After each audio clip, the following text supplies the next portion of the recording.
شب قدر وہ رات ہے جو ایمان والوں کے لیے مغفرت اور رحمت کا پیغام لے کر آتی ہے۔ اس رات میں اللہ کی رحمت ہوتی ہے۔ رمضان المبارک اپنی برکات اور سعادتوں کو سمیٹتے اپنے اختتام کی طرف بڑھ رہا ہے۔ دنیا بھر کے مسلمان اس ماہ مبارک کی ابدی سعادتوں سے بہرہ مند ہو رہے ہیں۔ روزہ اور دیگر عبادات کے ساتھ ساتھ اللہ رب العزت کی بارگاہ میں اپنی حاضری پیش کر رہے ہیں۔ اپنے گناہوں کی معافی مانگی جا رہی ہے۔ طویل قیام و سجود سے اپنے خالق و مالک کو راضی کرنے کی کوشش کی طرف اللہ تعالیٰ کی رحمت کا دریا بھی جوش پر ہے۔ ایک عمل کا اجر 70 گنا عطا کیا جا رہا ہے۔ گناہ معاف کیے جا رہے ہیں، درجات بلند ہو رہے ہیں۔ اس حسین ماحول میں ایک عظیم رات کا تذکرہ بہت مناسب ہوگا، جس کا ذکر خود اللہ رب العزت نے اپنے کلام پاک میں کیا ہے۔ ماہ رمضان المبارک کے آخری عشرہ میں مستور یہ عظیم رات گناہ گاروں کی مغفرت کی رات ہے۔ مجرموں کی جہنم کی آگ سے آزادی ہوگی۔ یہ عبادت، ریاضت، تسبیح و تلاوت، درود شریف کی کثرت، نوافل، صدقات و خیرات، عجز و نیاز مندی، مراقبہ و احتساب عمل کی رات ہے۔ اس رات کو شب قدر اس لیے کہتے ہیں کہ اللہ تعالیٰ نے اس میں ایک بڑی قدر و منزلت والی کتاب، ایک بڑی قدر و منزلت والے رسول صلی اللہ علیہ وآلہ وسلم پر ایک بڑی قدر و منزلت والی امت کی رہنمائی اور اصلاح کے لیے نازل فرمائی۔ چونکہ اس شب میں اعمال صالح قبول ہوتے ہیں اور بارگاہ رب العزت میں ان کی بہت قدر کی جاتی ہے، اس لیے اس کو شب قدر کہتے ہیں۔ یوں تو مختلف مقامات پر شب قدر کی فضیلت کے متعلق متعدد ارشادات موجود ہیں، لیکن چونکہ اس پر اللہ کریم نے خود صورت اتاری ہے اور اس کے سارے فضائل خود رب العزت نے بیان فرمائے ہیں، تو مناسب یہی معلوم ہوتا ہے کہ سب سے پہلے اس صورت کا ذکر ہو جائے جو اس موقع پر نازل ہوئی ہے۔ اس سورہ مبارکہ میں ارشاد ہوا ہے، ترجمہ: بے شک ہم نے اس قرآن کو شب قدر میں اتارا، اور آپ نے کیا جانا کہ شب قدر کیا ہے؟ شب قدر 1000 مہینوں سے بہتر ہے، اور اس رات میں فرشتے اور روح الامین جبرائیل اپنے پروردگار کے حکم سے امر خیر کے لیے اترتے ہیں۔ یہ رات طلوع فجر ہونے تک سراسر سلامتی ہے۔ اس سورہ مبارکہ سے معلوم ہوا کہ اس کی ایک رات کی عبادت 1000 مہینوں سے بھی بہتر ہے۔ امت محمدیہ پر اللہ کریم کا یہ فضل عظیم ہے کہ اس میں ایک ایسی رات ہے جس میں اگر خشوع و خضوع سے عبادت کی جائے تو اس کا اجر 83 سال 4 ماہ کی مسلسل اور بے ریا عبادت سے زیادہ ہے۔ اس آیت طیبہ میں عبادت کے اجر کو اس حد تک محدود نہیں کیا، بلکہ اس کی حدود کا تعین اپنے پاس رکھتے ہوئے اس سے بھی زیادہ اجر و ثواب عطا ہو سکتا ہے۔ اس ضمن میں مختلف مفسرین کی آراء موجود ہیں، جن کو پڑھ کر یہ نتیجہ اخذ کیا جا سکتا ہے کہ جو شخص جتنا زیادہ خشوع و خضوع سے اللہ کی عبادت کرے گا، اس کے اجر میں اتنا اضافہ ہوگا۔ لیلۃ القدر کے حوالے سے نازل ہونے والی اس سورت کی شان نزول کے حوالے سے مختلف روایات موجود ہیں۔ سرکار دو عالم صلی اللہ علیہ وآلہ وسلم نے سنا کہ صحابہ کرام رضی اللہ تعالیٰ عنہم سابقہ امتوں کے لوگوں کی عمروں کی طوالت کی بابت گفتگو کر رہے تھے اور اس بات پر مغموم تھے کہ ان کی عمریں سب سے کم ہیں۔ سابقہ امتوں کے لوگ اعمال میں ان پر سبقت لے جائیں گے۔ اور بعض جگہ یہ بھی ذکر ہے کہ رسول اللہ صلی اللہ علیہ وآلہ وسلم نے خود خیال فرمایا کہ میری امت کے لوگوں کی عمریں کم ہیں تو اعمال میں دیگر امتوں کے لوگ سبقت لے جائیں گے، جس پر اللہ کریم نے یہ آیت نازل فرمائی۔ اگر ان آیات کے مضامین کو اختصار کے ساتھ بیان کیا جائے تو کچھ یوں ہوگا کہ اللہ کریم نے اس رات وہ کتاب نازل فرمائی جو بنی نوع انسان کی ہدایت کے لیے ہے اور ان کے لیے دنیاوی اور اخروی سعادت کا سامان ہے۔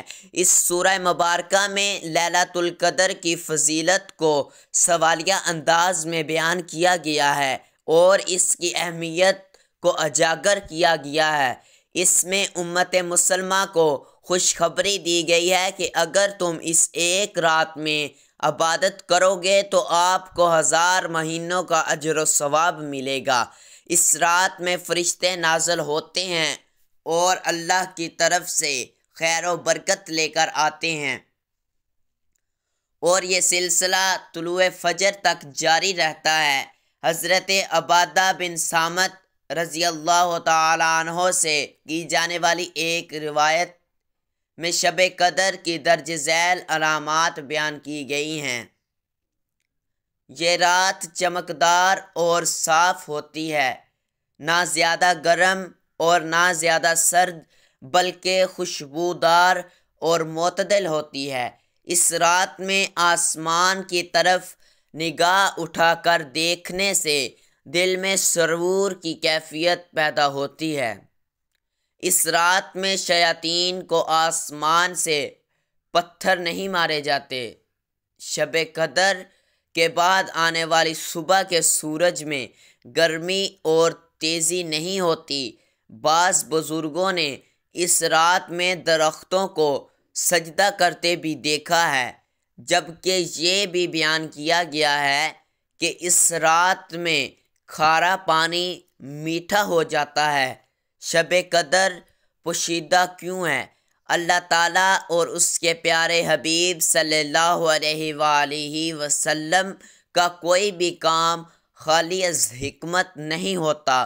مختلف علماء اکرام نے مختلف حکمتیں بیان فرمائی ہیں، لیکن یہاں پر صاحب ضیاء القرآن حضرت جسٹس پیر محمد کرم شاہ ازہری کی تحریر کردہ حکمتیں بیان کرنے پر اکتفا کروں گا، جو انہوں نے ضیاء القرآن کی جلد 5 میں تحریر فرمائی ہیں۔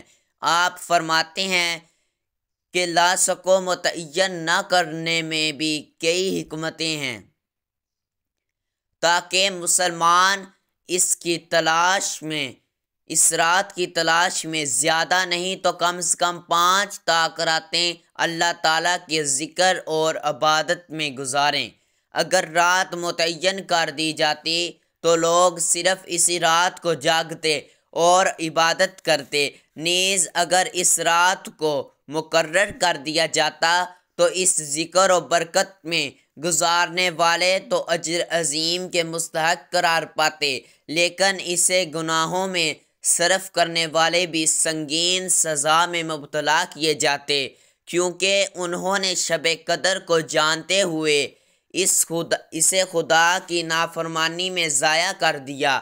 اس لیے رحمت خداوندی کا تقاضا یہی ہے کہ اسے مستور رکھا جائے، تاکہ اگر کوئی بد نصیب بے خبری میں اس رات کو گناہوں کی بینٹ چڑھتا ہے تو اسے گناہ 1 رات کا ملے اور جاگنے والے زیادہ راتیں جاگتے رہیں۔ حضرت انس رضی اللہ تعالیٰ عنہ سے مروی ہے کہ نبی کریم صلی اللہ علیہ وآلہ وسلم نے ارشاد فرمایا کہ لیلۃ القدر جبرائیل علیہ السلام فرشتوں کے جمع غفیر کے ساتھ زمین پر اترتے ہیں اور فرشتوں کا یہ گروہ ہر اس بندے کے لیے دعائے مغفرت اور التجائے رحمت کرتا ہے جو کھڑے ہوتے ہیں یا بیٹھے ہوتے ہیں اور اللہ کے ذکر میں مصروف ہوں۔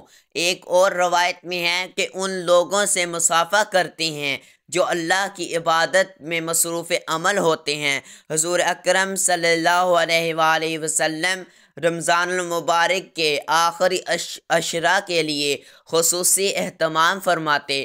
بخاری و مسلم میں حضرت عائشہ رضی اللہ تعالیٰ عنہ سے مروی ہے کہ سرکار دو عالم صلی اللہ علیہ وآلہ وسلم کا یہ معمول تھا کہ جب آخری عشرہ شروع ہوتا تو آپ اپنا تہبند کس کر باندھ لیتے، راتوں کو ذکر الہی سے زندہ کرتے اور اپنے اہل و عیال کو بھی جگاتے۔ سیدہ عائشہ رضی اللہ تعالیٰ عنہ سے ایک روایت میں ارشاد ہے کہ حضور اکرم صلی اللہ علیہ وآلہ وسلم جتنا مجاہدہ رمضان المبارک کے آخری عشرہ میں کرتے اتنا کسی عشرہ میں نہ کرتے۔ بخاری و مسلم کی ایک اور روایت میں ہے کہ سرکار دو عالم صلی اللہ علیہ وآلہ وسلم نے فرمایا، جس شخص نے ایمان کے ساتھ ثواب کی نیت سے شب قدر میں قیام کیا اس کے سابقہ گناہ معاف کر دیے جاتے ہیں۔ ابن ماجہ کی ایک روایت ہے کہ سرکار دو عالم صلی اللہ علیہ وآلہ وسلم نے ارشاد فرمایا کہ جو مہینہ تم پر آیا اس میں ایک رات ایسی ہے کہ جو 1000 مہینوں سے بہتر ہے۔ جو شخص اس کی سعادت حاصل کرنے سے محروم رہا وہ ہر بلائی سے محروم رہا۔ نیز فرمایا کہ لیلۃ القدر کی سعادت سے صرف بد نصیب محروم رہ سکتا ہے۔ ابن ماجہ میں ہی ایک روایت اور ہے کہ سیدہ عائشہ صدیقہ رضی اللہ تعالیٰ عنہا فرماتی ہیں کہ سرکار دو عالم صلی اللہ علیہ وآلہ وسلم رمضان المبارک کے آخری عشرہ میں باقی دنوں سے بہت زیادہ کوشش فرماتے تھے۔ غنیت الطالبین میں حضرت سیدنا عبد القادر جیلانی محبوب سبحانی ارشاد فرماتے ہیں کہ لیلۃ القدر میں زمین کا کوئی ٹکڑا ایسا نہیں ہوتا جہاں فرشتے سجدہ یا قیام کی حالت میں مومن مردوں یا عورتوں کے لیے دعا نہ مانگ رہے ہوں۔ حضرت جبرائیل علیہ السلام زمین پر اترتے ہیں، تمام مومنین سے مصافحہ کرتے ہیں، سلام کہتے ہیں اور ان سے کہتے ہیں اگر تم اطاعت گزار ہو تو تم پر قبولیت اور احسان کے ساتھ سلامتی ہو، اگر تم گناہ گار ہو تو تم پر بخشش کے ساتھ سلامتی ہو، اگر تم سو رہے ہو تو تم پر رضائے الہی کے ساتھ سلام ہو، اگر تم قبر میں ہو تو تم پر خوشی اور خوشبو کے ساتھ سلام ہو۔ شب قدر وہ رات ہے کہ جو ایمان والوں کے لیے مغفرت اور رحمت کا پیغام لے کر آتی ہے۔ اس رات میں اللہ کی رحمت کے دروازے کھلے ہوتے ہیں، جو رزق مانگتا ہے اس کو رزق عطا کیا جاتا ہے اور جو عافیت مانگتا ہے اس کو عافیت عطا کی جاتی ہے، اور جو صحت کا سوال کرتا ہے اللہ کی بارگاہ سے اس کو صحت کا تحفہ عطا ہوتا ہے، جو خیر و برکت اور بلائی کی دعا مانگ رہا ہے اس کو خیر اور بلائی عطا کی جاتی ہے۔ اگر کوئی بے اولاد اس عظیم رات میں اولاد کے لیے دستے سوال دراز کرتا ہے تو اس کو اولاد کی دولت سے مالا مال کیا جاتا ہے۔ یہ وہ معظم رات ہے جس میں اللہ تعالیٰ اپنی شان کے مطابق جلوہ گر ہوتے ہیں، اور دوسری طرف فرشتے روئے زمین پر گلی گلی ہر کوچے میں پھیل جاتے ہیں۔ اللہ کی رحمت پکار پکار کر کہہ رہی ہوتی ہے کہ ہے کوئی بخشش طلب کرنے والا، کہ ہے کوئی اس کو میں بخش دوں، ہے کوئی مغفرت چاہنے والا کہ اس کو معاف کر دوں۔ یہ عمل طلوع فجر تک جاری رہتا ہے اور خوش نصیب اپنی خالی جولیاں بھر کر لے جاتے ہیں۔ شب قدر کی اصل عبادت رات کا قیام یعنی نماز ہے۔ اس رات کو جتنا ممکن ہو سکے قیام کرنا چاہیے۔ اللہ کی بارگاہ میں کھڑے ہو کر فرض نفل نمازیں ادا کرنی چاہیے۔ اس رات کے اندر بندہ مومن کو چاہیے کہ وہ خوب توبہ کرے، توبہ استغفار کرے، اپنے صغیرہ اور کبیرہ گناہوں کی معافی طلب کرے اور اپنی لغزشوں پر ندامت کا اظہار کرے۔ اس عظیم رات کی ہر گھڑی قبولیت سے مالا مال ہوتی ہے۔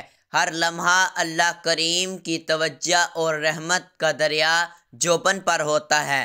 لہذا ہمیں پورے ذوق و شوق کے ساتھ دعا مانگنے کا اہتمام کرنا چاہیے۔ ام المومنین سیدہ عائشہ صدیقہ رضی اللہ تعالی عنہا سے مروی ہے کہ میں نے اللہ کے پاک نبی صلی اللہ علیہ وآلہ وسلم کی خدمت میں عرض کی، یا رسول اللہ صلی اللہ علیہ وآلہ وسلم، اگر مجھے لیلۃ القدر نصیب ہو تو کیا دعا مانگوں؟ تو حضور اکرم صلی اللہ علیہ وآلہ وسلم نے ارشاد فرمایا، یوں دعا کرو، اے اللہ تو بے شک معاف فرمانے والا کریم ہے، معاف فرمانے کو پسند کرتا ہے، ہمیں بھی معاف فرما۔ یہ ایک جامع دعا ہے جو ام المومنین سیدہ عائشہ رضی اللہ تعالی عنہا کے ذریعے سے رسول اللہ صلی اللہ علیہ وآلہ وسلم نے خود تعلیم فرمائی۔ بعض صوفیہ کرام کا تو یہ فرمانا ہے کہ شب قدر سارا سال گھومتی رہتی ہے، لیکن احادیث مبارکہ کی روشنی میں یہ بات واضح ہوتی ہے کہ شب قدر رمضان المبارک کے آخری عشرہ کی طاق راتوں میں پائی جاتی ہے، اور غالب گمان یہ ہوتا ہے کہ 27ویں رمضان کی شب قدر ہے۔ لہذا ہمیں رمضان کے آخری عشرہ کی طاق راتوں کو جاگ کر خصوصی اہتمام کرنا چاہیے تاکہ اللہ تعالیٰ کی رحمت کے مستحق قرار پائیں۔ اللہ کریم اور رسول کریم صلی اللہ علیہ وآلہ وسلم عمل کرنے کی توفیق عطا فرمائے۔ اگر آپ کو ہماری ویڈیو اچھی لگے تو ہمارے چینل کو سبسکرائب اور ویڈیو کو ایک لائک اور پیارا سا کمنٹ کر دینا۔